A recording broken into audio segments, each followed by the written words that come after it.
ஊர்ல அவ்வளவு பறவைகள் பார்ப்பேன். மஞ்சச்சிட்டு, தூக்குடாங்குருவி, முக்குளிப்பேன், கரிச்சா அப்படின்னு அவ்வளவு பறவைகள் பார்ப்பேன். ஆனா இப்பெல்லாம் ஒரு பறவைய கூட பார்க்க முடியறது இல்ல.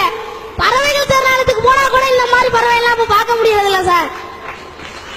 ஆடி காத்துல அம்மியும் பறக்குன்னு சொல்லுவாங்க. ஆனா இப்பெல்லாம் கொடி கம்பத்துல கட்டின கொடி கூட பறக்க மாட்டேங்குது சார். காத்தடிச்சா தானே, காத்து இல்ல, மழை தண்ணி பெய்யறது இல்ல, வெக்கையில வெந்து சாகுறோம் சார் நம்ம.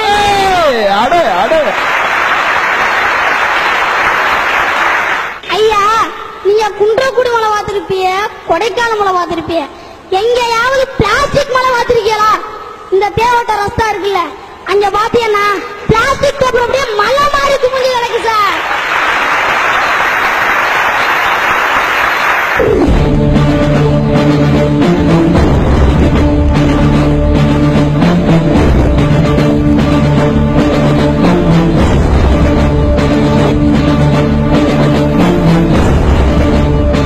ராமேஸ்வரத்துக்கு இறங்கிக்கும் நடுவில் உள்ள மண்ணை அள்ளக்கூடாதுன்னு சொல்றாங்க. ஆனா அந்த மண்ணை அள்ளுனா நம்ம தமிழ்நாடு ஓன்னு வளருமா. ஆனா அந்த மண்ணை அள்ளக்கூடாதுன்றாங்க, ஆத்து மண்ணை அள்ளலான்றாங்க. ஆனா என்ன செய்யக்கூடாது? அந்த மண்ணை அள்ளலாம், ஆனா நம்ம ஆத்து மண்ணை தாய அள்ளக்கூடாது. ஆனா நம்ம மக்கள் எதை செய்யணுமோ அதை செய்ய மாட்டாங்களா, எதை செய்யக்கூடாதா அதை தாயா செய்யறாங்க. ராமநாதபுரத்துல எல்லாம் மழையே இல்லன்னு புலம்பிட்டு இருக்காங்க. இந்த இருக்க மேலூர்ல மழைய காணாம புலம்பிட்டு இருக்காங்க. இதுக்கெல்லாம் காரணம் என்ன?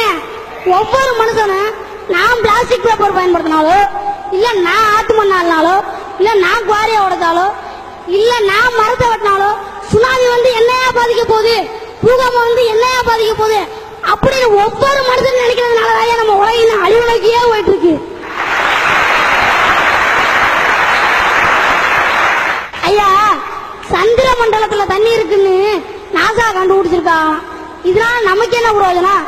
இந்த இருக்க தடையங்காட்டிலே தண்ணி இல்ல. இப்ப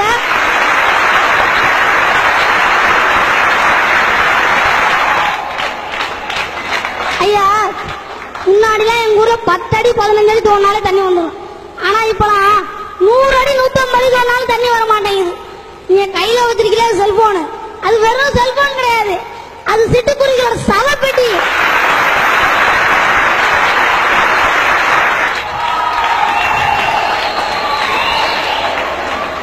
என் தாத்தா சுதந்திரத்துக்காக போராடினாங்க, என் அப்பா சோத்துக்காக போராடினாங்க, நான் இனிமே படிச்சு முடிச்சுட்டு வேலைக்காக போராடுங்க, என் மய நாளைக்கு உசுருக்காகவே போராடுறேன்.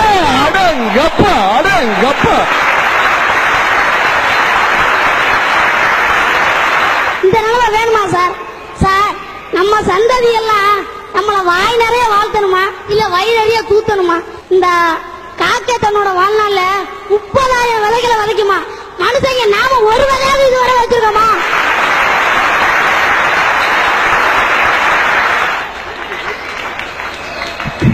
ஐயா, நம்ம பூமி நல்லா இருக்கணும்னா இல்ல நாம நல்லா இருக்கணும்னா நம்ம எல்லாரும் கண்டிப்பா இயற்கையை காதலிச்சே ஆகணும் சொல்லி விடைபெறுகிறேன். நன்றி, வணக்கம்.